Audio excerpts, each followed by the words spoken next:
আসসালামু আলাইকুম। ছোট বড় সবাইকে জানাই প্রবানুর ব্লগসে ওয়েলকাম।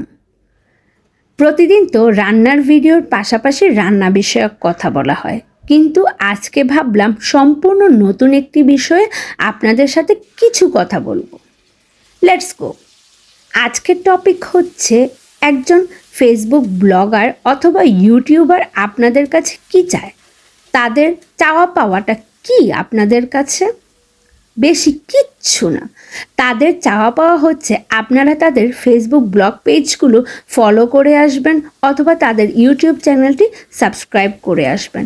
আর তাদের ভিডিওগুলো ভালো লেগে থাকলে লাইক কমেন্ট শেয়ার করে তাদের সামান্য সাপোর্ট করবেন।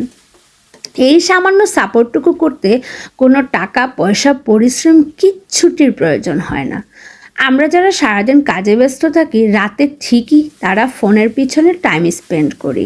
কেউ কেউ তো রাতে 12টা 1টা 2টা 3টা পর্যন্ত ফোনের পিছনে টাইম স্পেন্ড করে।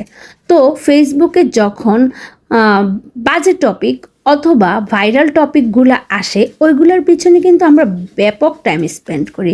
ওইগুলো আমরা মনোযোগ সহকারে দেখি, কেউ কেউ আমাদের টাইমলাইনেও শেয়ার করে থাকি। তো আমরা যদি ওই টপিকগুলো শেয়ার করতে পারি, তাহলে আমাদের মতো এইরকম ক্ষুদে ব্লগারগুলোর পেজগুলোর ভিডিওগুলো সাপোর্ট করতে বা শেয়ার করতে আমাদের সমস্যাটা কোথায়? আমরা তো একটু শেয়ার করতেই পারি, তাই না? এই যে আমার মতো ক্ষুদ্র ব্লগার বা পেজ ওনাররা আপনাদের কাছে এইটুকুই আশা করে, এর বেশি কিচ্ছু চায় না। এইগুলো করতে কোনো পরিশ্রম নেই, কোনো টাকা পয়সা খরচ নেই, কিচ্ছু না। একটু তো লাইক কমেন্ট করাই যায়, একটু তো ভিডিওটা শেয়ার করাই যায়, তাই না?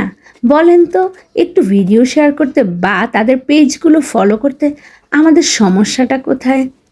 আমরা অনেকেই আমাদের কাছের ফ্রেন্ড ফ্যামিলি এই কাজগুলো করলে আমরা তাদেরকে সাপোর্ট করি না। একটু সাপোর্ট করে আমাদের পাশে থাকবেন। টাটা বাই বাই, আবার যেন দেখা পাই।